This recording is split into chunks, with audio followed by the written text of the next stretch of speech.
Good evening, ladies and gentlemen. Welcome back to Speed 4 Racing. It is time for Las Vegas Grand Prix. It is time for round 15 here in Division 1. The fourth time we came to Vegas this week in Division 4, 3, 2, 1. But it's time for the pinnacle of Division 1 to get raced around here around a 6.2 mile circuit, or kilometers, shall I say.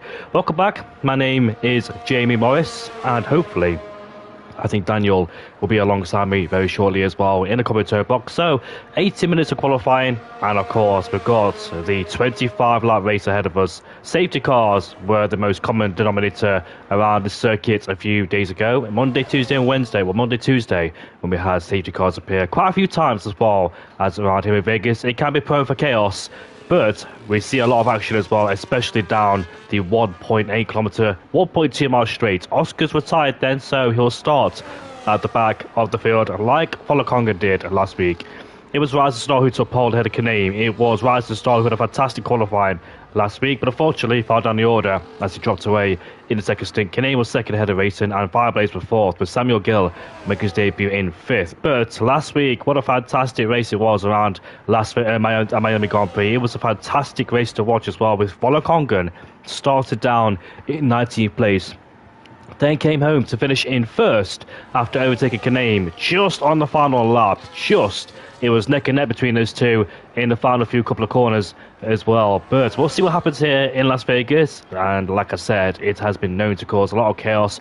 And we see a lot of overtakes as well. We've seen a lot of people swapping and changing at the bit as well in the Las Vegas Strip as we are right now. So on board with Jensen, of course, he's missed a few races as well, as he was the one that had good form, a good consistency and good momentum towards the start of the season, but dropped away ever since. He had 3 wins this season, and that was back in Hungary, Imola and Austria. Here comes Jensen as he crosses the line now, as we now head down towards turn 1 we go, looking to brake at the 100 meter port, slow the car down into third gear, clip the apex as we gradually get up the throttle, the exit of turn 2, a bit of the car they just wanted to step away from him as we head through turn 3 and turn 4, DRS wide open once again as we make our way down this straight as we head down towards turn 5, just in preparation for the braking zone, braking at the 100 meter port, once again start with the gears, clip the apex, get as close to the wall as you possibly can, obviously without hitting it, but you can scrape it as well as we head down towards turn 6 and turn 7. This corner can catch a lot of people out. We've seen it plenty of times as well, but people have made contact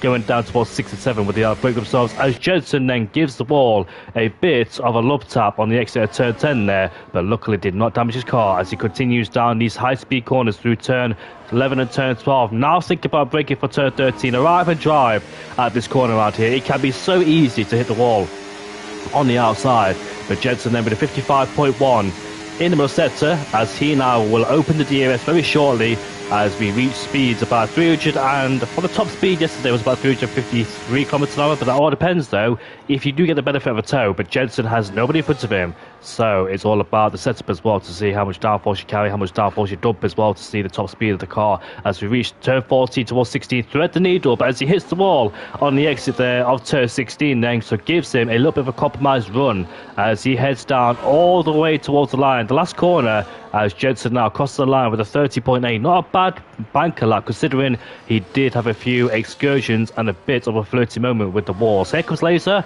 championship contender, crosses the line, goes P2 as Rise the Star immediately sets the pace in the Mercedes. Last week's pole sitter is currently in first place with a 30.339. Rise the Star can be very quick in qualifying, but like I said, he does suffer in race trim. He does go backwards during the Grand Prix race. I'm quite sure what it is for him, but we did hear that he does struggle with the race setup as well. He just can't seem to keep the car under control. Draugen in the kick Sauber goes up to P3. I think he had a decent result last season, did Draugen in Las Vegas, as Robin in the Racing Bull goes up into P3, just displaces Draugen there with a 30.702. Robin's also one to watch out for as well in qualifying quite high back at the Brazilian Grand Prix as Harry Kane goes into P6, but we know what Red Bull like to do. Red Bull like to go for multiple runs as Papa Agora goes up into P2, the man that appeared back at the Brazilian Grand Prix. He's also can be quite quick as well, but also got caught up in a few incidents as well in the last couple of races. We've had a lot of reserve drivers as well, as Papa Agora did appear back at the, I think it was the Abu Dhabi Grand Prix, so quite a long time ago. He did fall away in the first stint, I remember, and at the Brazilian Grand Prix as well. Did fall away in the first stint. As Fireblaze goes up into P2, so that's the man we want to watch out for as well in qualifying, the main three contenders. So, in the championship, it's Kaname who leads ahead of Fireblaze. The gap is about 9 points in the championship. Kaname leads by 241 points ahead of Fireblaze, who has 232. Further back is Laser in P3, but a fantastic win back at the Canadian Grand Prix. But unfortunately, Miami did struggle a bit as well in the early stage of the Grand Prix. He was fighting, trying to stay inside the top 10. And he's going to P3 with 223 points. Further back is Jez with 182, so it's safe to say that the top three then are the main ones to watch in the championship. Kaname is currently P4 in the Alpine. His race pace has been absolutely phenomenal this season. So has his consistency as well. He may not have won many races. He's only won one race this season, but yet still leads the championship. The last person to do that, to I think lead the championship and win the championship with only one win throughout the season, was Mike Hawthorne in 1958 and Keke Rosberg as well, as Bobby Lyons goes quickest with a 30.265, but Keke Rosberg won the championship in 1982 with only one win. Are we about to see the same thing around here in SFR? Hopefully for Kaname's sake not, but it'll be quite a funny story if he does win the championship by one win only. As in the commentary box is Energy Dan. Good evening, mate. How you doing? Good evening, mate. Yeah, not too bad, buddy. Probably got a little bit too much sun today in the cherry picker at work, so I'm not feeling particularly energised, but I'm looking forward to commentating with you, mate. As always, mate, of course, in the UK, it is very hot, reaching temperatures about 25, 26 degrees, depending where you are in the UK, of course. So get your sun cream out as well. Make sure you don't spend too much time in the sun, because us Brits are not quite used to the temperatures where other people around the world are laughing at us, because 25, 26 degrees means absolutely nothing to other people around the world, because they experience like over 40 degrees, don't they? Yeah, but there is a reason for our inability to deal with the changing temperatures. Our four seasons fluctuate so much, we never really get accustomed to one temperature, whereas most countries in Europe will have a very long summer and they'll be accustomed to the heat, whereas we only get a few months at a time, and it changes so quickly for us. So yeah.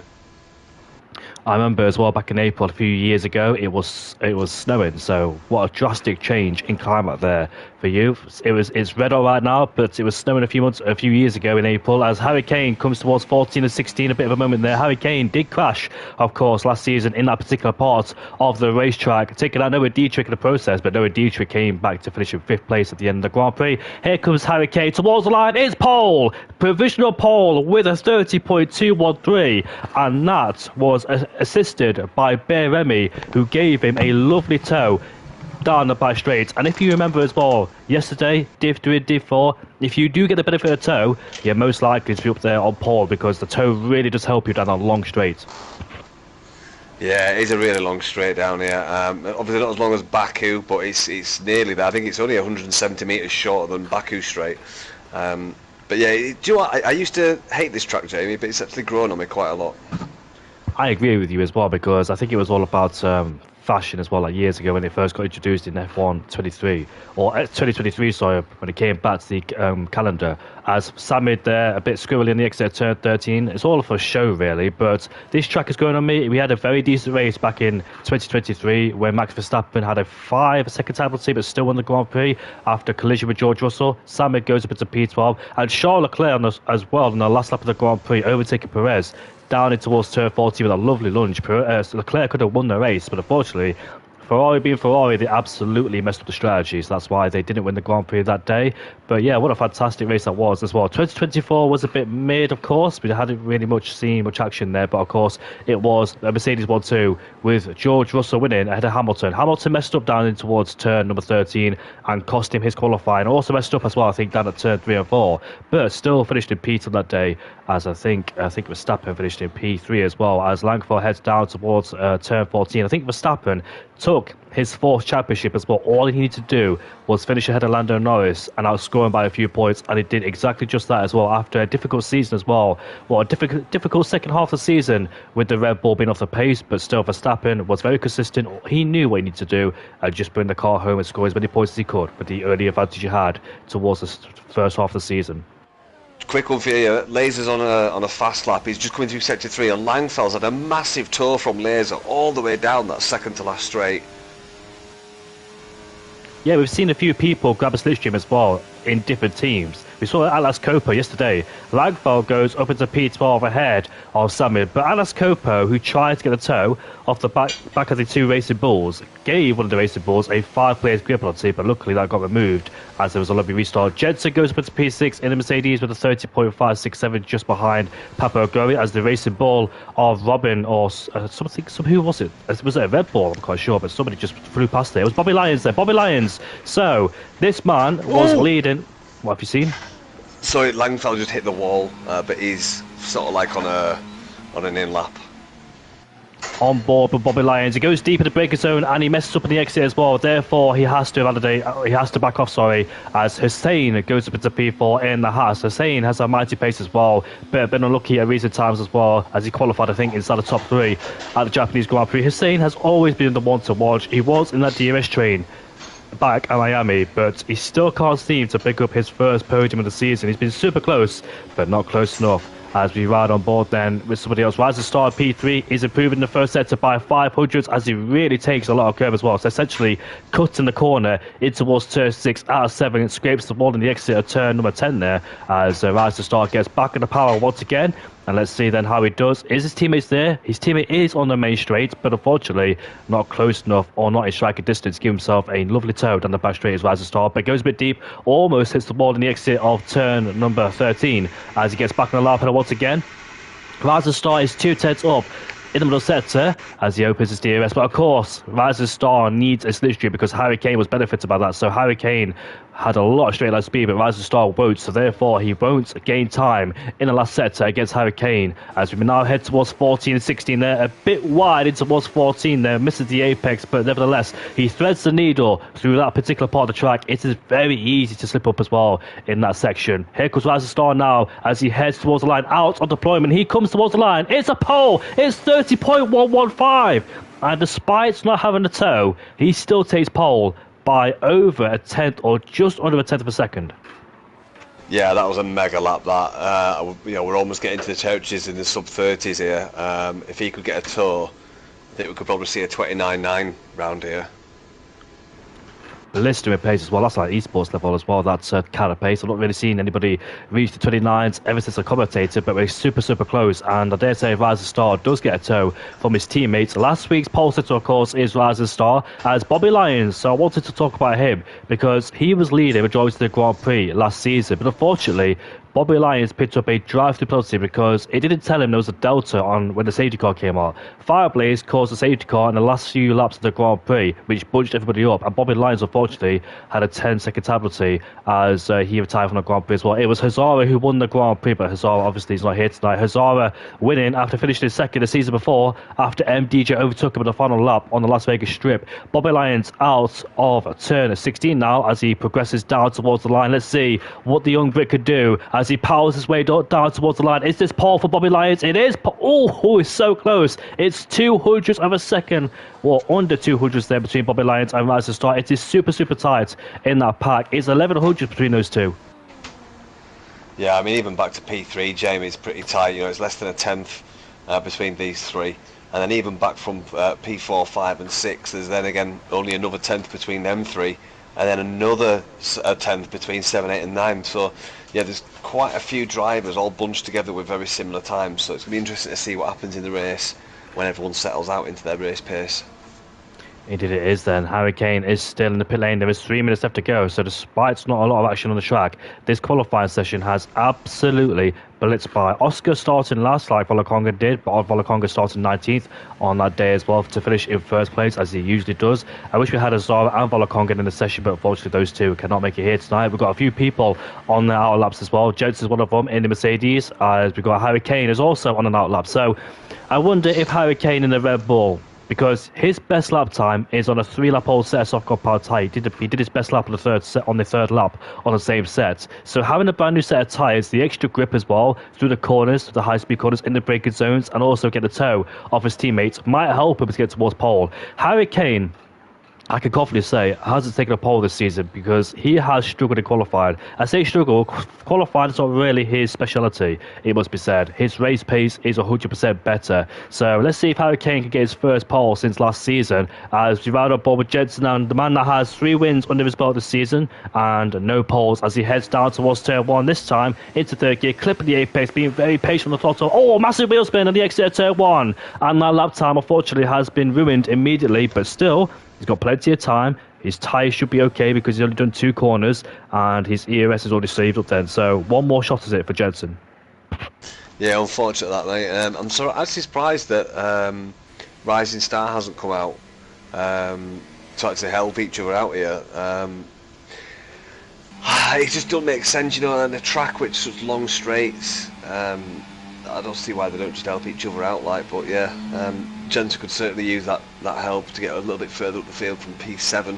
It's not an ideal place to start round here. You kind of want to be a little bit further up, but yeah, we'll see what happens when Rising Star comes back round, or when Jensen comes back round. On board with Harry Kane then as he flicks it in towards turn 3 and turn 4, took a very wide approach indeed to get the speed carried through into 4. Now on with the DRS wide open, a bit of traffic encounters in front of us as we head towards turn 5, breaking the 100 metre ball, clipping the apex as he cuts it as well, as he scrapes the wall on the exit of the corner. There's a Haas who's gone off there, down in towards turn 13, but gets going once again. Harry Kane a bit hesitant, going towards 6 and 7 at the rear, wanted to step on him as he now flicks his way towards these slow speed corners, now into this left-hander where it's very easy to hit the wall on the outside there, but his teammates should be ahead of us as his teammate now is approaching down towards turn 13. There's a car getting on the way, which is a kick Sauber. Harry Kane then, let's see if he's up or down into the sector as he heads down towards turn 13. He goes heavy in the brakes once again, clipping the apex as he gets super close to the wall. A bit of wheel spin on the exit 2 for good measure. But Harry Kane, look at that, 4 tenths up in the middle sector. He's about to set a 29 plus with the benefit of a tow here. Harry Kane then on board with the Red Bull driver as he has a lovely tow off the back of his teammate. They gain his speed about 345 kilometers an hour, not the full effect of a tow as Baby there wasn't spread out as much as he would have wanted to. As we head down towards turn 14 and 16, can he keep it nice and tidy in this particular part of the racetrack? The answer is yes then. A very nice and tidy run indeed as he now makes his way towards the finish line. Let's see. Can Harry Kane take his first pole this season as it's about to cross the line right now? The answer is yes. It's a 29.7. What a lap time there for Matthias. The old Harry Kane we used to seeing is back on top. Yeah, that's unbelievable time that. I wasn't expecting 29.7. I thought someone might be at 29.9, but not 29.7. So fair play to Harry Kane there. Unbelievable indeed. But is anybody going to match him? Interesting, like you said, Rise the Star and also Jensen are not giving each other a toe this qualifying session, but Jensen is 4 tenths up in the middle sector, and as we've seen, the toe is so powerful. It is so pivotal for your qualifying session as the timer is ticking down. Laser has retired in the pit lane. P10 for championship contender. Elsewhere, Kaname is in P8, Fireblades in P5, so advantage Fireblades in terms of the championship contenders. On board with Jensen as he flicks it in, missed the apex in towards 40, but scoops up very nice in the exit indeed as he powers his way down towards the line. Let's see where Jensen can put his Mercedes as he makes his way down towards the finish line. It's going to be P4 for the Mercedes driver. And look at that, P2 to P4 with a 30.1, but we've still got other contenders out there trying to take the crown away from Harry Kane as there's a lot of drivers on the Las Vegas Strip, so let's keep an eye on that as Bobby Lyons is headed down in towards 13 we go as he gets it very nice and tucked in indeed. There's Mercedes right behind him, that's Rising Star, so Rising Star is not getting the toe of his own teammate but somebody else. I wonder how Bobby Lyons feels with that one, but Bobby Lyons can't afford to back off as now they got DRS on the main strip. We've got drivers progressing towards the line. Kaname goes into P2, it's a 29.9. Both Ferraris in the background are also demonstrating the solution as well. Here comes the Kick Sauber. The Kick Sauber, I think, stays in P3 to Draugr as we've got more across the line now. Papa Glory stays in P8. But look at that, Rising Star, I think, almost lost his end plate. There's a bit of carbon fibre spooned in towards turn 16. But Rising Star is about to overtake not Kaname, but here we go towards the line. It is Rising Star, who is back on pole after a drag race between those two. He almost overtook Bobby Lyons on the line. But where is Fireblades? Fireblades, his best, it's only good enough for P7 there. And what a qualifying session for the second week in a row. It is Rise to Star who is on pole with the benefit of Bobby Lyons there, used him as a tow. But I'm going to go to toilet and you'll be right back. Yes, I'm going to charge my headphones.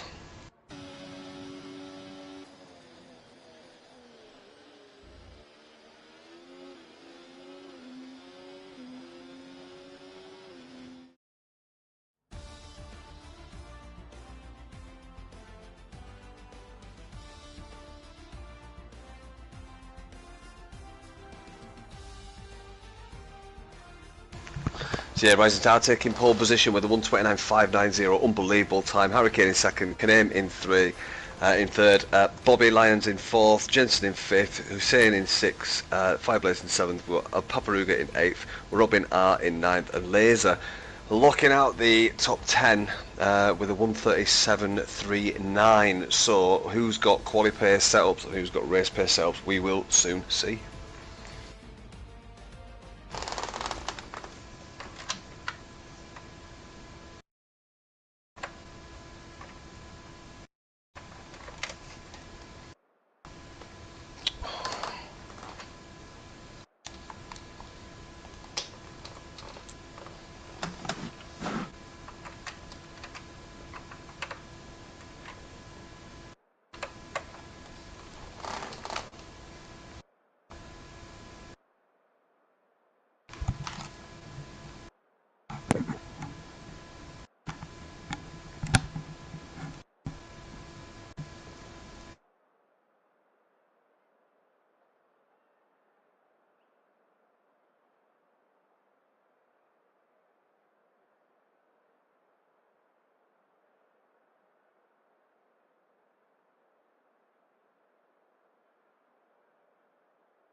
I am back and ready to get going around here in Las Vegas. Hopefully you are too, Dan. It's a 25-lap race around here, and as we've seen in the last 3 races, DRS, very powerful tool indeed. Very important to stay in the DRS race, because you're out of it, you are heavily compromised and therefore can't go forwards, as we've seen, because the top 6 pulled away, 7th place downwards was left alone, unfortunately. But we'll see what happens here in Vegas down towards turn 1. We've seen plenty of people go side by side through turn 1 all the way up to turn 4 as the battle continues towards turn 5. That's what I like about the first few corners. You can go side by side through there, and it provides you some plenty of fantastic action indeed.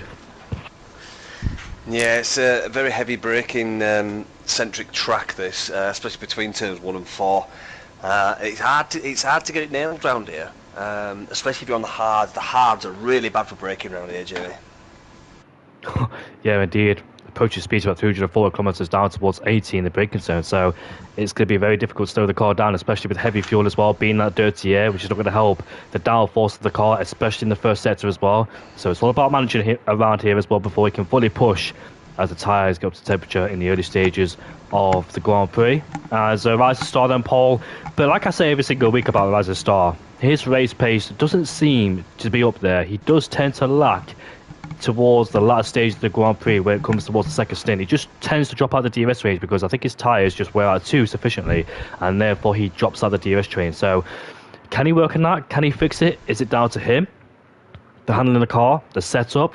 But it just seems to be a regular occurrence every single race. It's a shame because he's got such good pace, but it just drops backwards later in the Grand Prix, and that's what's cost him the results he needs as well, and Mercedes in terms of their championship fights in the Constructors against Alpine. It might also be the type of track that he's on, whether he's... Your mic there's cutting in and out a little bit there, Dan. Yeah, sorry, mate, I was getting my power cable from the shed. Yeah, it might also be just a track orientated for him. It might be a track that he likes or not like, and this might be where the either the positive results are coming from or the negative results. I know I'm very much like that. With tracks that I like or don't like. So here we go then. It is time for the formation lap around here in Las Vegas, and that's where we can see the tyre strategies around here, which could be very important, very key for this Grand Prix as well. As I'm trying to get the... There we go. There's the graphics for you. So, vast majority on the hardcore powered tyres, the others have converted to the mediums. Now, I said in the last 2 races in Division 3 and Division 2, for those people who have started on the hardcore powered tyres at this stage, it is very risky because you run that risk of getting involved in that first safety car. And when a safety car comes out lap 7 or 8, or around that time period, the people in the mid-core powered tyres have a huge advantage because they can go on the hardcore powered tyres, but the rest have to go on the mediums. That's what we saw yesterday. But inadvertently as well, on the counter flip of that, the second safety car can appear, and therefore the advantage swings back their way as well. Yeah, I think definitely starting on mediums helps though, especially because the grip on the hards is so bad at the start on full fuel. You risk losing that DRS to people in front, so I personally would be starting on the mediums and getting them out of the way. And also, the mediums are rubbish round here. They only last about 6 or 7 laps, really. Interesting info, thank you Dan, because I've not raced around here for such a long time, so I have no idea about the tyre life. Watch out for Oscar down in 16th place there, starts at the back of the field. Racing is not here tonight because usually we see both Racing and Kaname working in harmony together, and that's what scored them the best results back in Miami, because they used each other for DRS and they slingshot each other past, made their way through, and that's why they broke the DRS train, because it was those two alone for the vast majority of the Grand Prix until Volaconga caught up. And yeah, what a fantastic result for Alpine that day as well. Marty says, Eden fellas, of course, the man that finished in P3 in Division 3 2 days ago, or a day ago, I think. Yeah, it was Tuesday. No, it was 2 days ago. Yeah, Monday. It's Wednesday today, and it was Monday 2 days ago. Yeah, it was a surprising race round this track on Monday. Oh, Bobby Lyons has left the session, unfortunately, so hopefully he can get himself back in. Not more internet drama there for Bobby Lyons. Of course, he left in Japan last season, and he gave the victory towards his teammate Kaname at the time in the Ferrari, and he has been struggling a bit with the internet as well. I remember back at the Belgian Grand Prix as well. But here we go. The 16 drivers lined up, 15 including the Ghost, as here we go then. There are the lights on the panels. We are set sail for the race around here in Las Vegas. It is foot to the floor. We are underway here at the Las Vegas Grand Prix, and seems like the decent start so far for the top two as Kaname up into P2 ahead of Hurricane. Hurricane is on the horse in comparison to Kaname, so have better grip. And we go side by side already. Intervals 3 and 4 between Kaname. Can he go all the way around the outside? Intervals 2 and 4. Not enough grip there, but enough space at least. But stays behind in P2. That was a very optimistic move, but not done yet because he's attacking again. Down towards turn 5, but Rise to Star covers the inside line. In towards 5 we go as he just stays ahead of Kaname then for the time being. Kaname trying to make use and capitalise already on the mini-comp power tyres, which he has done because he got past Hurricane. The next target is Rising Star then. As you can see, he has more speed to the corners. So far, everybody has a clean start except Bobby Lyons. Unfortunately, he was a ghost and dropping down into P16. Oscar has made up 2 places from 16th to 14th, pressurising Odebro Jargon. But thankfully, all 16 drivers get away unscathed. Yeah, I'm just on board with Noldus. Noldus and Laser I'm tracking. They're the front of the rear pack, let's say, that on these mediums. Now, I know the guys in front are on hards, but Laser and Noldus bury me. They all need to get on top of this quickly and get past a few of these guys, or they're going to be kind of in like no man's land and really lagging in the second part of this race. So they need to use these mediums and get past a few drivers pretty quickly.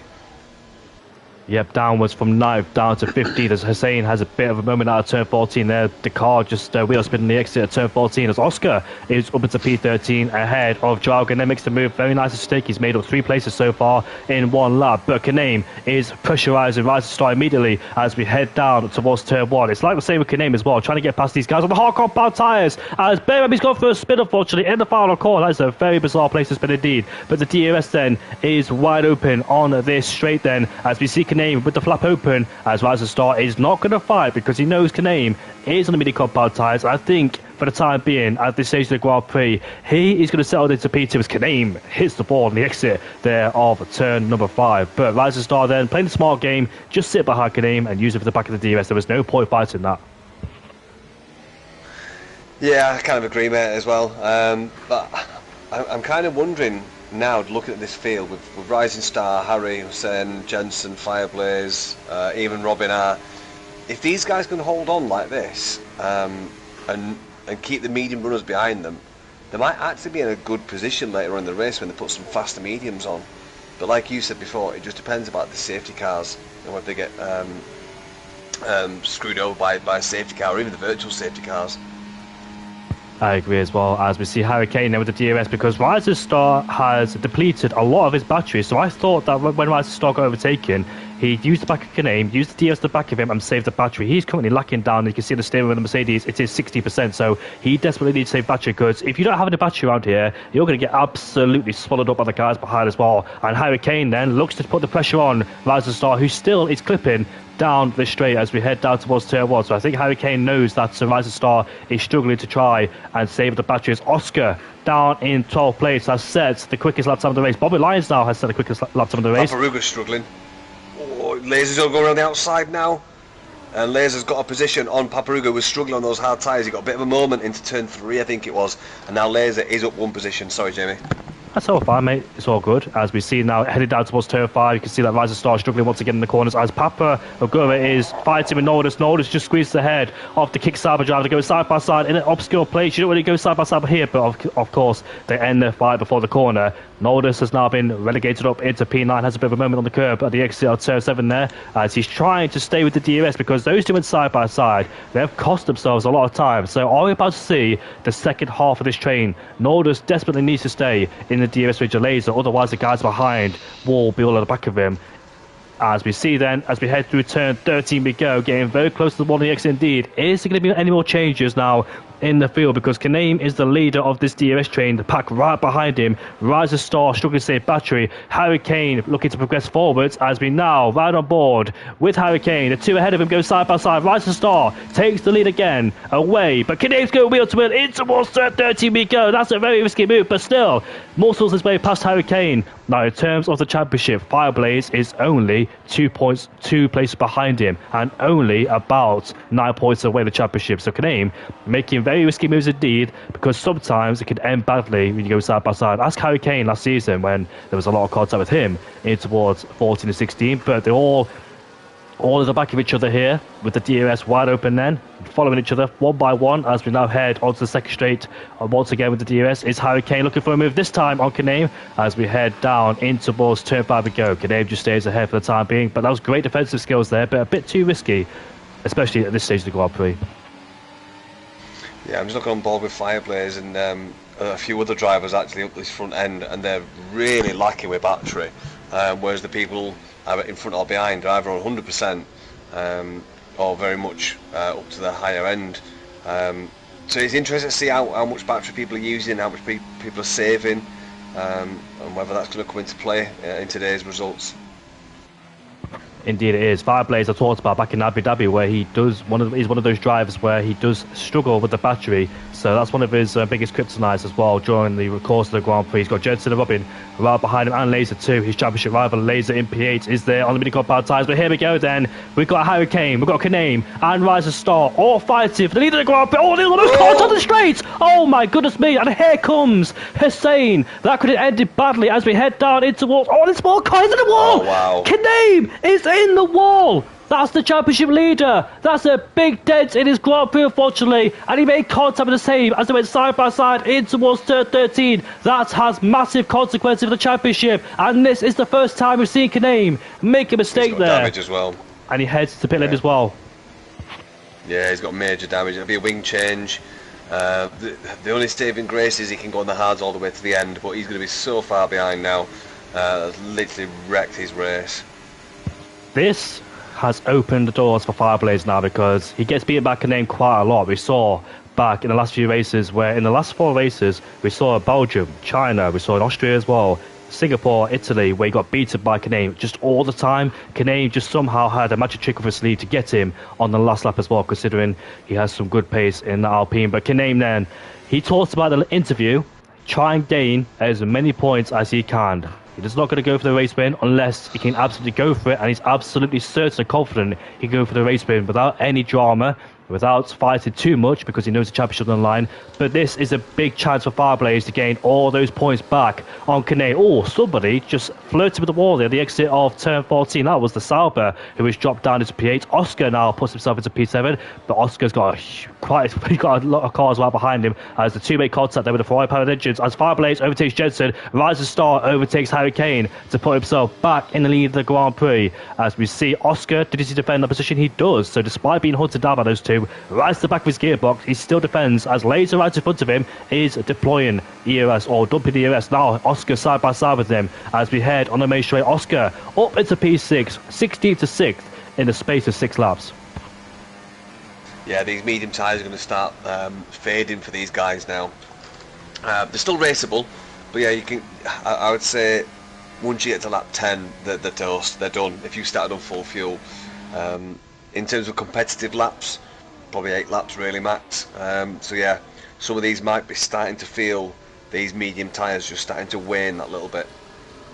Indeed it is. Last time Kaname had a bad result was back at the Austrian Grand Prix. It was a DNF for him, unfortunately. But after that, he's had regular top 5 finishes other than Qatar.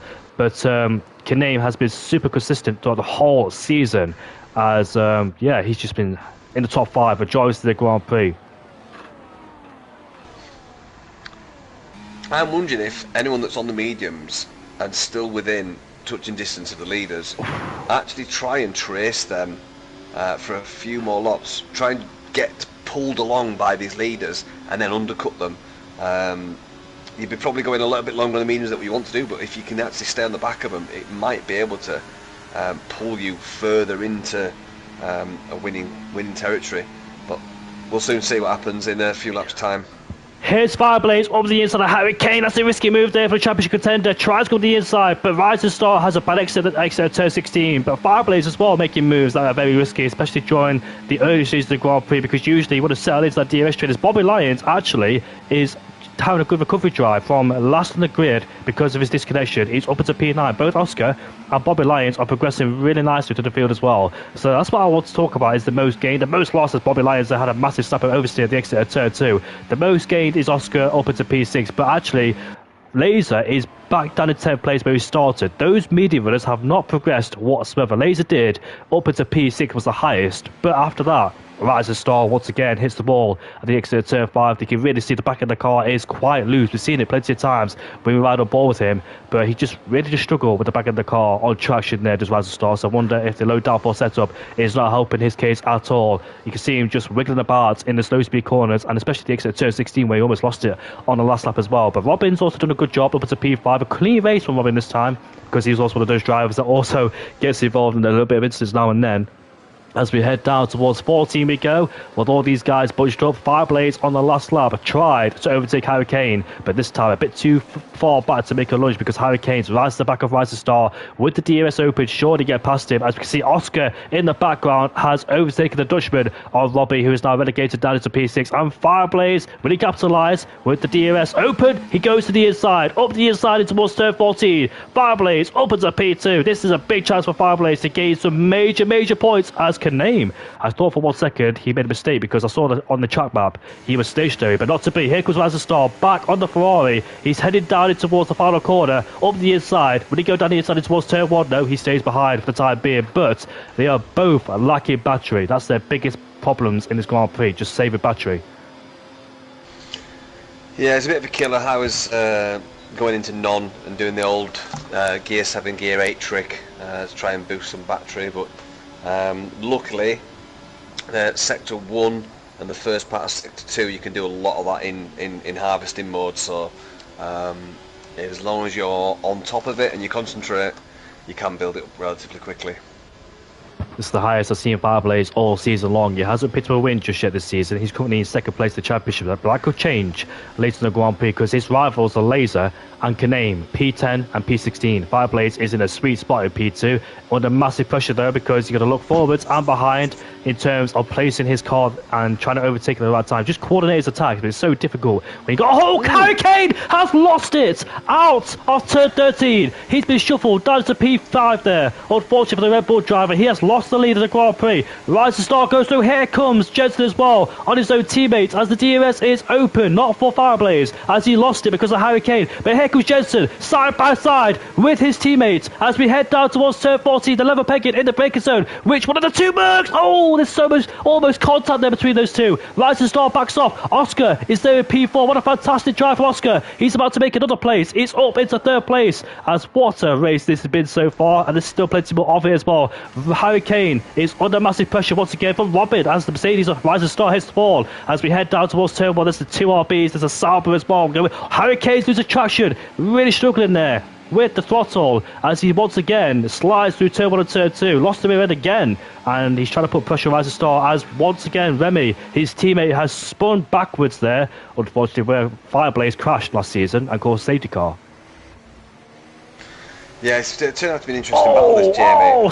Sorry to interrupt, but they meet in the wall. Bobby Lyons and Papa Gory unfortunately meets the wall as a cheeky little reset shot there for the kick Sauber, but it's just another case where there's a lot of space, and unfortunately they both go in the wall as Bobby Lyons there shows his anger towards the Sauber once again. Yeah, look, I'm just going to stay on board with Bobby Lyons. If you want to go back to the pack, mate, I just want to make sure he's not going to do anything silly here. Back on board Jensen as he has a massive moment going down in towards turn number 13. His fellow Shizu man, or was in Shizu, of Oscar is right behind him. These two know each other really well. They race against each other for quite a long time. As Jensen there under massive pressure from Oscar right behind. The DRS will be enabled on the straight halfway down it as the flap is open, but nobody close enough to make a move just for the time being then, as it's all Harvard is up there in P7. Nordis has got past Laser as well, so Nordis now in the Williams gives himself ahead of Laser. Those medium runners haven't really capitalised or progressed up the field like I thought they would, because they've been stationary, they've been stuck in that DRS train and haven't gone forwards there, so that's compromised them a little bit in terms of strategy, whereas these guys on the hard compound tyres will have the advantage on the mediums later on in the Grand Prix as we head down towards turn 1 once again. 15 laps left to go, and we've got so much action happening so far in these 10 laps. A lot of drama, a lot of controversy as Papa Ogori speeds to the pit lane as he retires for the Grand Prix as well. At least he calls safety car, because safety car right now would definitely change a lot of things, especially for the medium runners. It would, mate, yeah. And yeah, what you were saying about the mediums, it's kind of what I said at the start, that they need to get ahead of a few of the hard runners to make it work. And Laser kind of did, but then they're obviously just started falling backwards as the traction started to wear out. Now, the only thing I think they can do really is two things for me: either pit early or pit now, get the hards on and use the better grip to try and jump a few people, or just stay on the back of these runners and try and get pulled along to then do a very, very late call undercut, literally one lap only. But obviously it's you don't have a crystal ball in the car. It's hard to tell what you should do, especially when you're racing, and it's just so hard to figure it out while you're racing. But that's the way I see it, Jamie.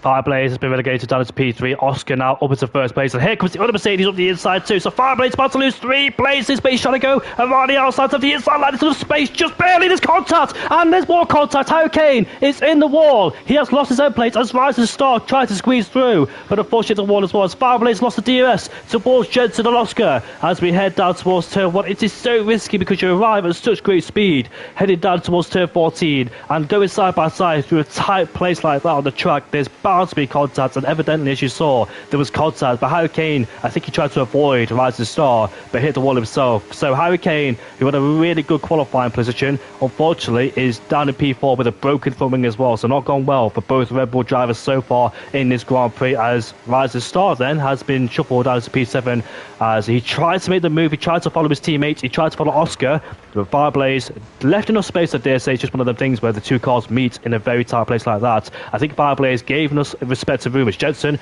massive oversteer at turn number 10 there as he continues to follow Oscar. Fireblaze is right behind him once again. Fireblaze momentarily lost the DRS towards Jensen, but he's still there within range and still within striking distance.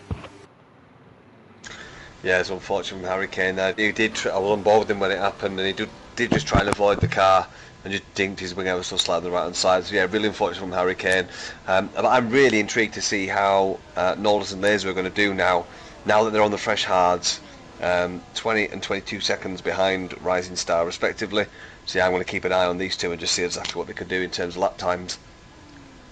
Very good point there, because I didn't even know that Nordis and Laser pitted as well on the last lap. So they've both pitted for the hardcore powered tyres, getting the undercut on the top 7. But the top 7, of course, go for the longest stint on the hardcore powered tyres. They will pit just yet until about lap 14, 15 on the medium powered tyres. As we head down the main straight once again, it is still Oscar, who started as 16th. He's up into first. Oscar, despite all the chaos around him, has somehow managed to avoid it. Yeah, no, at the minute I just can't see the times coming down by any significant amount. They are just obviously in the warm-up phase. Nolder's just crossing the line with Laser shortly following him. So they've now done one lap on these hard tyres, and at the minute they're not really changing. Oh, it's just started to change now. They are starting to see a better lap times now. The tyres are starting to get warm. But they're not saying that the timing screens are like, Jamie. It's not what I'd expect from a fresh set of hards on a track like this.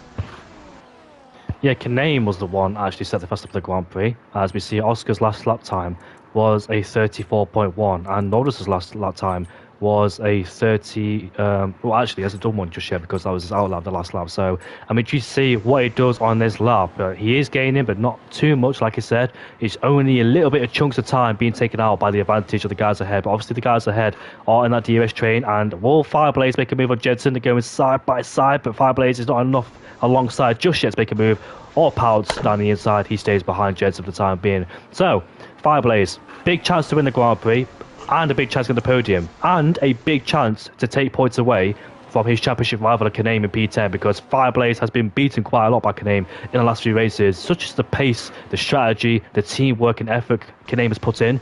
But obviously, you have all those good races, but one bad race can make or break the championship, because it's been super, super close between those two throughout the whole season. But this one bad race for Kaname, this could be the one where it could decide a championship. But obviously, we've got 2 races left after this one. Dutch GP, Fireblaze's home Grand Prix. I do think Fireblaze does go well around there. I think Kaname is uncertain, but the British GP as well afterwards, as we see what's to the strengths of the witness sides. Bobby Lyons has retired in the pit lane. That's strange. I thought he was doing quite well. He's pitted onto a bad set of mediums. He's gone. Yeah, Bobby Lyons has retired in the pit lane. He's just pitted onto a bad set of mediums. Yeah, I don't get that. I don't understand. Well, you know my stance on this. We offer points from first to last, so I don't see why people retire. But yeah, it's their prerogative. They can do what they want, really. Who do you think in the top 3's likely to do well here, Jamie? Well, Burmeister has just made an interesting comment in the section. So he said Nordis or Laser will win without a safety car, I think. Without a safety car, but I don't think that's the case. I really don't, Burmeister, because these guys have been blistering quick. If you notice in the first half of the Grand Prix, they were nowhere, even on the medium compound tyres. The peak medium compound tyres, only Laser made up 3 places, then dropped backwards again. So I don't think Nordis and Laser are in a good spot right now in P7 and P9. No, I don't either. We did see the Rising Star pit. He's on a bonus medium compound tyres. He's down in P8, but obviously he wasn't really involved in this train because he got demoted away from it after sustaining damage. Actually, Nordis pulled away from Laser, interestingly. So Laser has dropped away. He doesn't seem to have the pace so far. Nordis does. So great pace from Nordis. Oh, sorry, sorry, Cork. I didn't mean to. There we go. He said he can't hear the engine, so I'm going to have to shift the balance there. So yeah, Nordis has pulled away from Laser.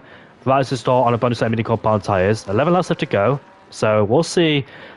Burmeister says the hardcore powered tyres are so good around here, but when these guys go into mediums, less fuel on board, the track will evolve and cool down, of course, and the medium compound tyres towards the end will be a good tie towards in the Grand Prix. So I do doubt the Nordis and Laser situation there in P7 to P8, but actually they haven't really gained a lot amount of time either, because the last lap was like 19.6, it's 18.5, so not really much amount of time being I've eaten into there from Nordis and Laser.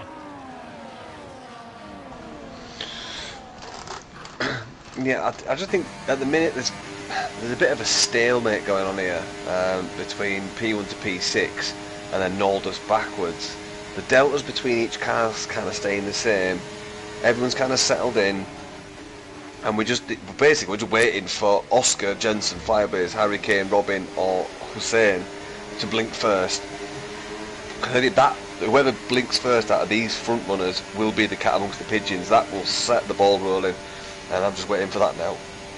Me too, mate. As I'm very impressed with Harry Kane so far on P4, despite hitting the wall quite a few times. He's lost his end play, but surprisingly, he's still there in that DRS train, despite his troubles in the last few laps. Because remember, he spun out of turn 13, almost went sideways, and he almost spun out of turn 2. So despite a broken end plate, his performance hasn't really dipped so far. But I wonder when he pits, he will lose time, of course, and change his wing.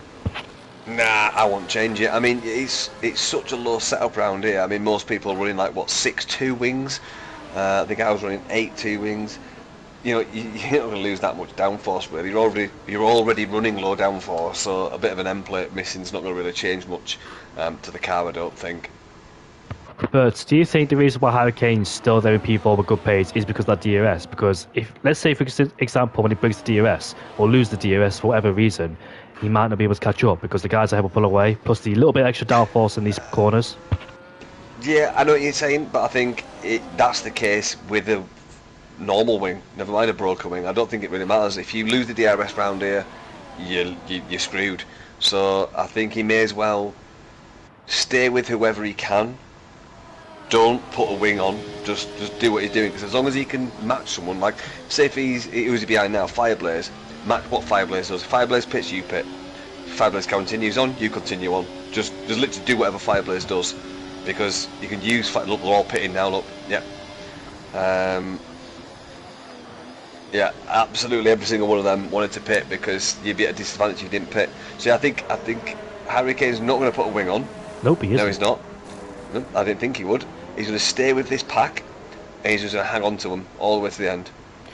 Here we go then. The half runners have transferred over to the medium runners as Harry Kane actually got almost overtaken by Robin there. But Nordis then takes the lead of the Grand Prix. But Burmeister, here he is in the middle of the pack. So Nordis is not really a good situation. He's essentially an obstacle in the way for these guys far behind. So I think these guys need to dispatch Nordis as quickly as they can to make sure he's not in the way and obstruct their pace as we head down towards turn 5, the level peg in the breaker zone. Oh, Fireblaze on the inside. That's a very risky move. Can he make it stick? The side by side of the corner. Fireblaze is optimistic to get past his doors. Wow, what a move there for Fireblaze. That could have ended really badly there, but kept it nice and controlled on the brakes. And he's up into P3 on the back of these two still. He's a championship leader, but he's going to go for gold here, or for broke here, actually.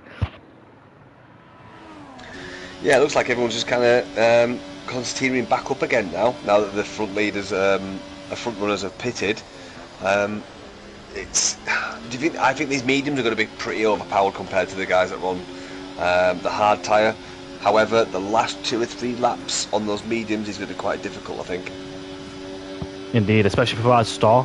We've got like 9 laps left to go on 3 4 medium compact tyres, so he'll start to feel the effects of the mediums dropping off as well later on in the Grand Prix. But Fireblaze, he does really need to focus on his ERS management because he's low all the time. It's like in the last few races where he's low. He just needs to try and save battery at the right place at the right time. Easier said than done, because in hindsight it's a wonderful thing, but during the moment, what do you do in terms of saving battery? Like, how do you save it? Well, obviously you know how to save it, but where do you save it and when? That's the question. Yeah, the worst thing as well is, like, if you're going down the straight in a DRS train, you want to knock it to none, but then you do risk the guy behind just noticing you flashing and putting overtake on, and you instantly lose a position. So it is a risk, and of course if you're running a little bit more downforce, you need that battery just to keep that top speed up. So yeah, it's a double-edged sword really, between setup and saving battery. It's all about reactors as well. Like you said, reactors to the guy ahead, reactors to the guy behind, anticipating what he's going to do, because if the guy behind sees you flashing, he's going to go for it. He doesn't want to sit there with the DRS train. He wants to move forward, so he might use a little bit more ERS than you to get ahead and try and save it that way. It's just like a high IQ, high speed game of chess, really. Just moving your planes to the board at the right time. Yeah, but it also comes into effect where if you're harvesting, you need to be a really good defender. If you're not so good at defending, then you will lose multiple positions. So yeah, it's that fine balance between harvesting and defending. Indeed it is as well. Find that perfect balance to try and stay where you are and attack later in the Grand Prix, because Fireblaze and Jensen are in a good spot in P3 to try and get Oscar towards the Grand Prix. So it's all about those two reacting for Nordis behind and Rise of Star. Nordis is still doing P4. Harry Kane and Rise of Star haven't really capitalised of getting to Nordis very quickly. They've caught up with the DRS trade, but not really overtaking him, as Robin behind us has set the quickest lap at the time of the Grand Prix. Let's not discount Robin as well. He's still doing P7. He's on the back of this DRS train. Seems to have forgotten in this trade, but still there in P7. Could make an impact later on the Grand Prix. Depends if he can try and get past Harry Kane. Harry Kane's straight line speed will be absolutely incredible with the lack of end plate he has. The straight line speed is already quite powerful around here, but obviously with a broken end plate, you gain an extra few kilometers an hour. Oh, I've just noticed, Jamie. Look at the side of the timing screen. There's none of those black and white things that make people have penalties. That's quite impressive. 18 laps in, no penalties. As we saw yesterday and the day before, people picking up penalties. I was praying that there'd be no safety car during this Grand Prix. Oh, commentator's curse, I don't want to put it on too early, but let me just say it, because Div 3, Div 2 and Div 4 was an absolute pain in the backside in terms of safety cars. We had 3 safety cars and 2 virtuals yesterday, but this race has plain sailing. It had its few moments, as you expect in Vegas. We had about, I think, 2 safety cars last season, when Fireblaze was the one that caused safety car, as he spun out of turn number 16, where Franco Colapinto spun and crashed into the wall. But yeah, Fireblaze this time is doing an absolute mega job, being very tactical, being very aware, and trying to save up the battery to try to attack Oscar and Jensen in the last few laps of the Grand Prix. So Jensen and Fireblaze, they know what they're doing. They're staying behind Oscar, reacting to each other, and trying to stay in second and third place to try and get past Oscar in the last few laps of the Grand Prix. Well, I actually think Oscar might be coming under fire very shortly, based on battery levels. If Oscar's not careful, he'll be losing the lead of this Grand Prix before the last lap. So let's keep an eye on that one as it unfolds.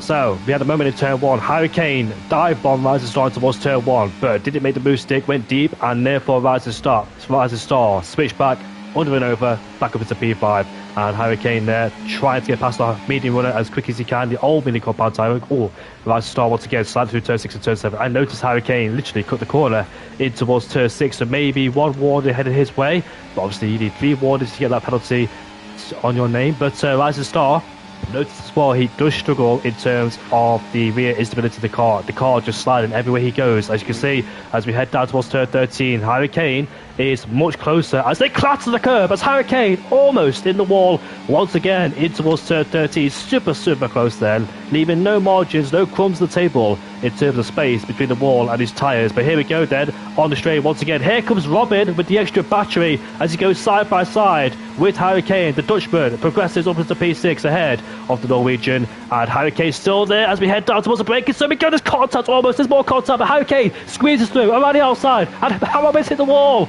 Oh, Robin hit the wall on the inside of turn 14 there, but luckily got away with it. No damage sustained to his car. Yeah, I've just looked through all the warnings in the top 10, mate, and the only person in the top 10 that's got a warning is Harry Kane. That was the last lap, I presume. Sorry, no, Fireblaze. Oh, Fireblaze. Fireblaze is the only person on a single warning. Yeah, lap 1 it was. Harry Kane got no warnings whatsoever. Damn, Fireblaze must have got his elbows out somewhere on the first lap, but as long as he doesn't pick up 1 more 2, he should be okay. I don't think penalties on his mind so far, doesn't have to worry about it because they've been super clean, and hopefully we have no penalties at all. Penalty-free race in this Grand Prix in Vegas, which is quite surprising because a lot of penalties can be picked up, but this time Fireblaze has saved a lot of battery.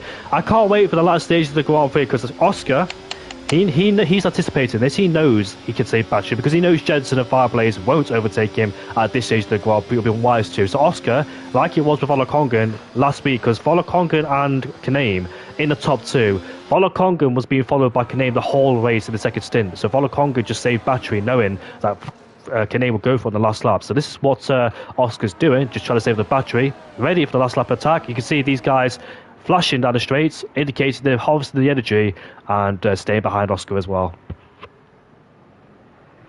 Yeah, I'm just on board with Laser at the minute, mate. He was 1.3, but he's now going backwards. It's 1.5, 1.6, 1.7. He's losing time because he's not deploying as much ERS as he can afford to, because he's just harvesting, and he's trying to go on the back of Hussein, but Hussein has got quite a lot more, did have a lot more battery. But yeah, those newish hard tyres for Laser aren't coming into a good window. It's kind of a stalemate again, back in around the position he started this Grand Prix on. Hasn't really gone anywhere, like you said, just stayed in P9, been stale. Kinane's on the back of him, but Kinane's on all the hardcore power tyres. Well, at least one thing for sure, that Laser will gain championship points on his rival Kinane, but not much though, because there was only one place in between them. But Harry Kane has dropped out of the DRS range. He overtook Rise of Star in turn 1 around the outside. Now he's desperate to get himself back in that DRS range there in the slow speed corners, where he's lacking airplane, lacking the downforce slightly, but still gets that gap under a second. Crucially, still in the DRS range, crucially still in the fight, but Rise of Star dropping like a stone now, because he's really struggling on the mini compound tyres, as he was one of the first ones to pit, of course, in this train. And now Robin is right at the back of him. There he is in the background there, ready to pounce on the Mercedes, because the Mercedes is losing a lot of time in considerable amount in compared to others. So Robin needs to get this move done against Rise of Star to ensure he doesn't lose the DRS fight towards the top 5. Here comes Robin now with the DRS wide open. Rise of Star goes left, but defenseless. He's up into P6 now, and crucially still in the back of this train. Robin has driven a decent race so far in this Grand Prix, considering what's happened in the last few races there, after he's made contact and loses the car sometimes, especially back in Brazil, because he spun on a second lap in Brazil on the soft compound tyres. But this time doing a mega job here in Vegas, currently in P6, and just hoping to see if any opportunities can be awarded to him if anything happens towards the top 5. Do you know what? I think Norris has done a good job in P4. Really good job for him. Yeah, he has actually. He's like a bit of the grey man. Oh, Lang fell with 3 seconds. Yeah, Norris has been a bit of a grey man. He's just crept up into the front of the field and just said, hello, here I am. Like, so yeah, fair play to Norris, mate. Good spot there, mate. Yeah, I thought that when these guys came out of the pit lane, Norris was in the thick of it, so I thought Norris would drop backwards and be detached from this train, but he's doing such a good job. And Jensen makes a mistake into towards 6 and 7. He goes off the track there. That's a big mistake. The rear brakes just locking up there, but keeps the car on the track and still fighting with Oscar there. So that's a big moment for Jensen. Almost lost the chance of fighting with Oscar there, but keeps it on the track. Maybe got a warning for that one. I have seen people in the past, but they go off the track in turn 6 and turn 7, get an immediate 3-second time penalty. So I'm really glad that hasn't happened to him. But Jensen once again sliding through turn 13 there, as now Fireblaze pressurizes him from behind then, as Oscar has built up the gap at 8 tenths, but of course that gap will be demolished with the DRS these guys will have on this long back straight. Norris is right behind Fireblaze as well. Here we go then with the DRS wide open. What Fireblaze think about making a move on Jensen? He might do. He stays behind him. He's anticipating what Norris is doing. Yeah, a bit of cat and mouse here. There's only 3 laps remaining of this Grand Prix, so the drivers will be starting to think of having a full battery on the last lap, or harvesting to make sure it's a good fight on the last lap, because there's not much else you can do around here when you've been in a train for 23 laps. So yeah, it's going to be, I think, a last lap dash. What a move. Harry Kane up the inside. That's the 3rd time I've seen him up the inside of somebody or on the outside. It's open to P4. What a fantastic move. But Notice not ready to give up just yet though, but Harry Kane is through. He's open to P4, so despite that broken end play, Harry Kane making moves left, right and centre and able to keep a control of the brakes as Notice looking for a move back down the inside, but stays behind the Red Bull driver for the time being, as Harry Kane does scrape the wall on the exit of turn number 5. This is building up to be a spectacular race, the showdown race here in Las Vegas, with the top 5 in pursuit of each other. Robin has been detached from the DRS trade, so sadly he's been left out of the equation. It's down towards the top 5 to decide who will win, who will be in the podium. But I think it's either going to be Jensen or Fireblaze, that's for sure. I don't think Oscar has anything to respond with when it happens. I mean, Oscar has got a full battery, so he's got that at his disposal. So maybe, like I said, he's gearing up for a last lap defence. But will the DRS make this? Oh, he's just about to get overpassed now by Jensen. Jensen's down in the lead of this race as he swooped past him as we approach the last straight of this track. Are you surprised by that, Jensen get past Oscar? Because now, essentially, he is the leader of the DRS train. He'll be the one hunted down towards the end as well. So, are you quite surprised by that pass?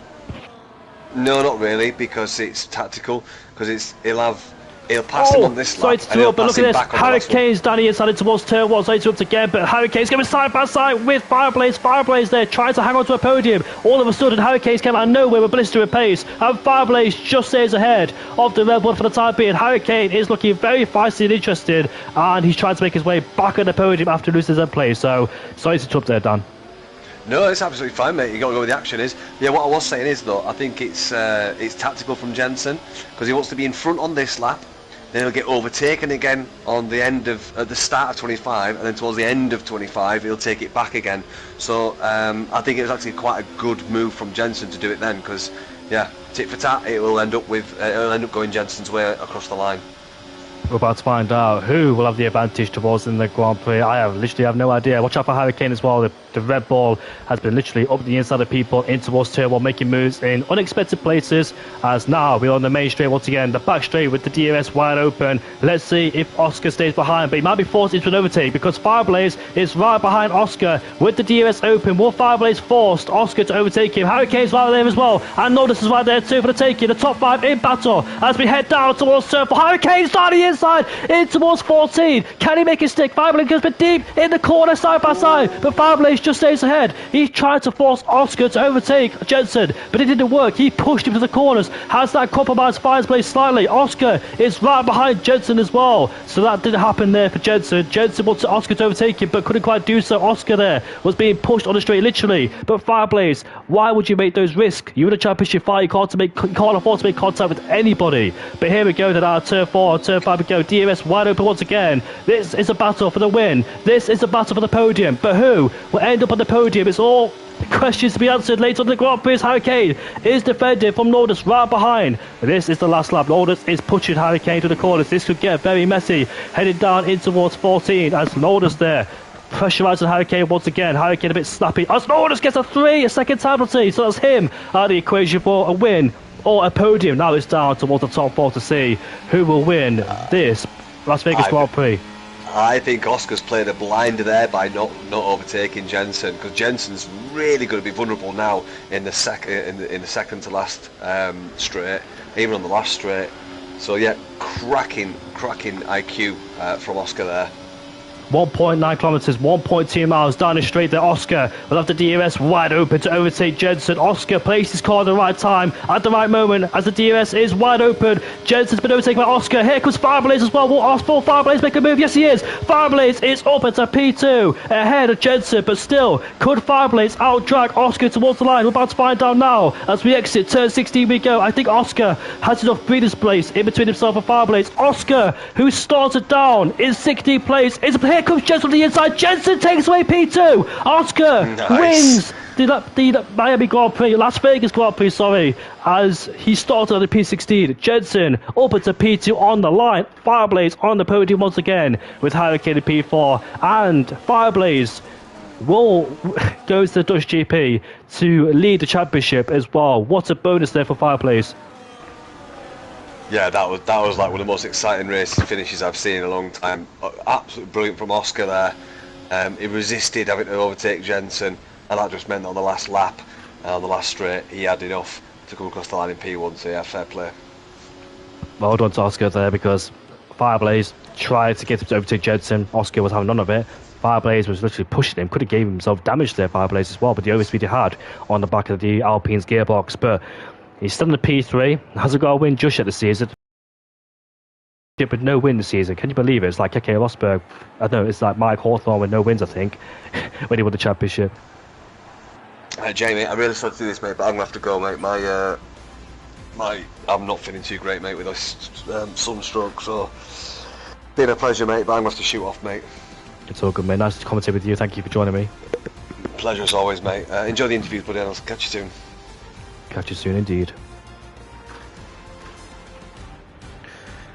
We'll get the top 3 in the podium interviews, that's for sure. But Kinane, oh, what a shame for Kinane. Making contact with Hussein, which dropped him down the order to P10. Had to make that early pit stop, change his wing. And no safety car, surprisingly, around Vegas, did not come out to assist and aid him. And he will lose a lot of championship points as well.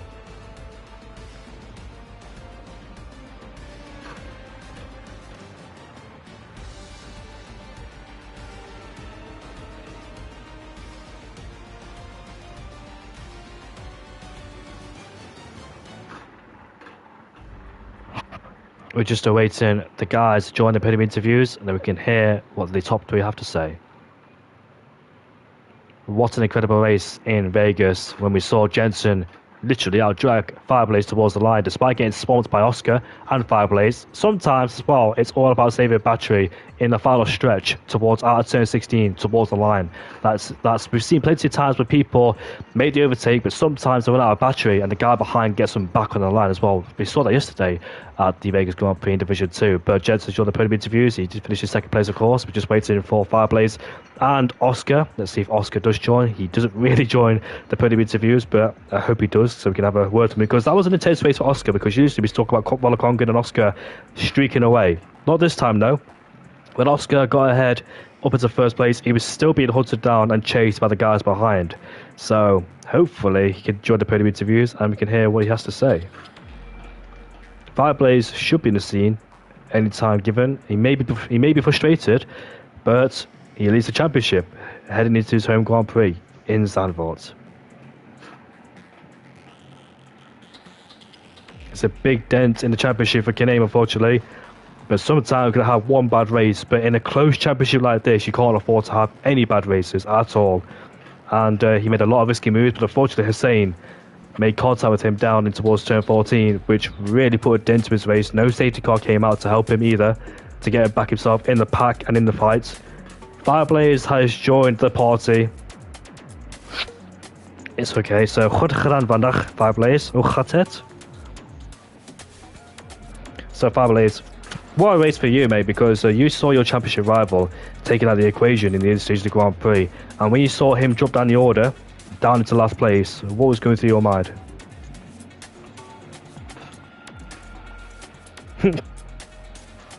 Of course, it's going to bring me a pretty huge swing in points compared to what I'm used to, because Knave has just been carefully building a championship lead over me. I don't know exactly what the point swing will be, but I think I will be leading after this. Not 100% sure though.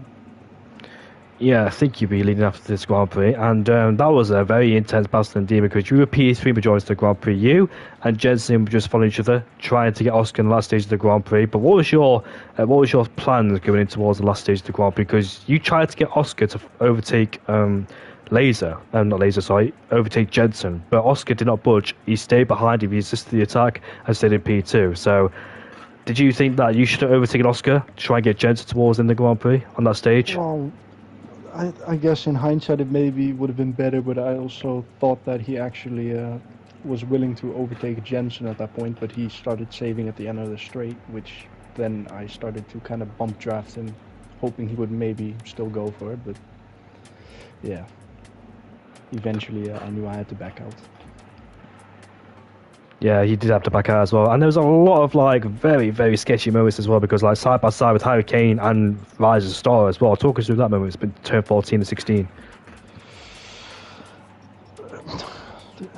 With Rising Star, it really was not my intention. I've already apologized to him as well.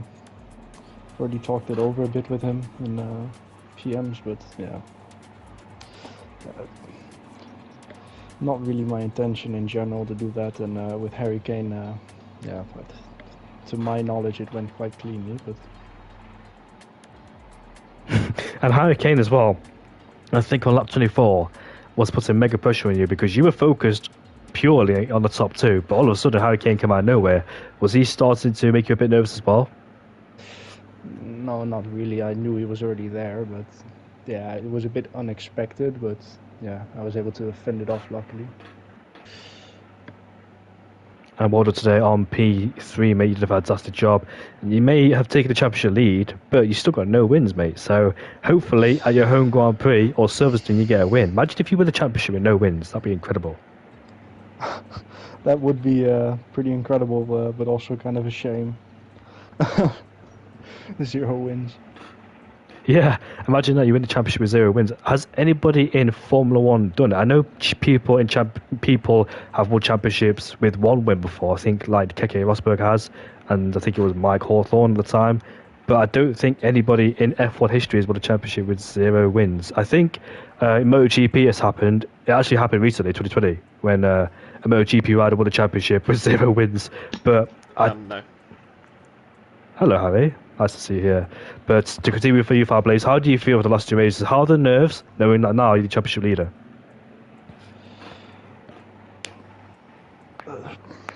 Repeat that again, sorry. How are the nerves heading in towards the final two races at the Dutch GP and the British GP?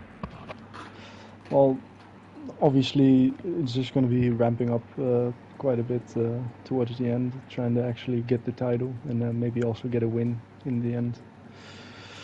But yeah, I guess I'll just have to see and just see how it goes. Well, I wish you the absolute best of luck, mate. Your last win was at the Mexican Grand Prix, and that's when I was teammates with you. The first ever time I raced F4 after 5 years. So maybe I'll have to be teammates with you again in Zandvoort to get that win. Maybe.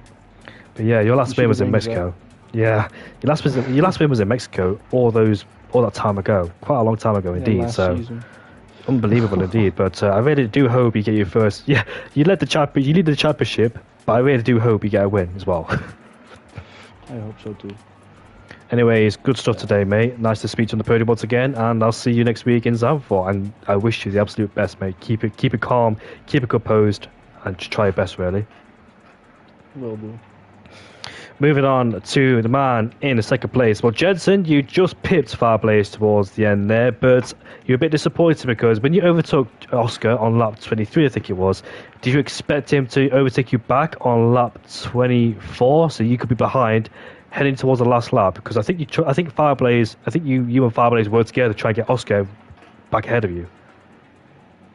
Kind of half expected him to overtake me before the end of sector 1, because he was pulling away from me every time in that section throughout the whole race. But no, he stayed behind me for the whole lap, and I kind of saved the whole battery. I was just building it all up. I had 100% to use from the end of sector 2 all the way to the flag, and yeah, in the end he kept on getting the exit onto the mega long straight every single time through like losing 2 temps from him. But yeah, it's a bit hard to stop him, to be honest. But yeah, I tried my best. I was planning to save battery for the final straight, so I knew it wasn't gonna be in the lead. I didn't think I was gonna be ahead of Fireblaze either if I kept burning, so I may as well save up and hope for something to happen. And yeah, managed to get the run and enough battery to propel me into P2 up the line. So yeah, quite an interesting one. Was a very interesting one indeed, and you said that you would have quit halfway through the race as well, but luckily you didn't. You're still there. You still finished in P2. Are you going to turn up in the Dutch GP and the Silverstone Grand Prix, mate? Well, I am now, because my wheel finally got through the race without disconnecting for no reason. So yeah, I think that issue is fixed, touch wood. So yeah, come Netherlands and Silverstone are 2 good tracks for me, so yeah, should be 2 good ones. Hopefully a couple podiums there. Hopefully I'll win at Silverstone, because that's probably my best track on the game at the moment, and it'll be my final race on this game. Yeah, it'd be good to bow out with something like that. Well, congratulations there, P2. May not be the win, despite being in second place, but still a good result, and nice to see you back in the podium. Yeah, I'll take it, considering it's Oscar that won the race. So yeah, I didn't lose to anyone, you know, who I think I could have beaten. So yeah, 100% had that one. Well, thank you very much, mate. Nice to speak to you, and good luck for the last 2 races. Now, Harry Kane, you are here, but you didn't finish the podium. I would love to speak to you, but of course, you finished in P4, didn't you? But just give us a quick... I don't want to ask any questions because I want to end the stream, but give us a quick summary of the race for you. Yeah, I had good pace, good quality pace for once. But I got damaged when I tried to avoid Rising Star when he half spun on the last corner, so I struggled the whole last stint. I didn't think I would make any overtakes, but yeah, I made it work, and I'm pretty happy with the result in the end. You had a bit... I said I didn't want to ask any questions, but why not? You had a bit of a scary moment, didn't you, at turn 13 because you half spun the car, you lost traction, you lost about 4 or 5 places, and you struggled as well. You continued to struggle with traction. So I thought for 1 second that you might go in the wall, but you saved it, mate. Your heart must have been beating during that moment. Yeah, I thought I had good tires up to that moment, and I just turned on the overtake a bit too early, lost the car, and I struggled for a couple of laps after that. But the tires got back to me after. And what's going to happen in the last 2 races? Do you think you can be up there once again, try and challenge for the win? And also, as well, you're interfering with the championship battle, so you got a lot to be careful about. Yeah, I know, and I don't know what happened with Kaname, but yeah, I think I can fight for the last 2 wins. We'll see, mate. You got taken out in Zandvoort last season by Adams, didn't you? And yeah, because you just pitted and tried to do the cut guys ahead, but unfortunately got taken by Adams. But Matthias, it's nice to speak to you once again, mate, and good luck for the last 2 races. Thank you. Well, so we are done here in Las Vegas finally after Division 4, 3, 2, and 1. We move over to the Dutch GP in Zandvoort, and we'll see you all there next week. Join Smithy back for Division 4 7:30. Join me and Milan Langer back for Division 3 at 8 o'clock. Me and Energy Dan for Division 2 at 7:30 on Tuesday, and hopefully Tibber or Ivan will be back next week on Wednesday at 7:30 for the Zandvoort Grand Prix. We'll see you all later, and enjoy the Miami Grand Prix this weekend as well. Who will come out on top? Will it be Lando Norris like last season, Oscar Piastri to extend the championship lead, or Max Verstappen, who started 10th and finished 1st in 2023?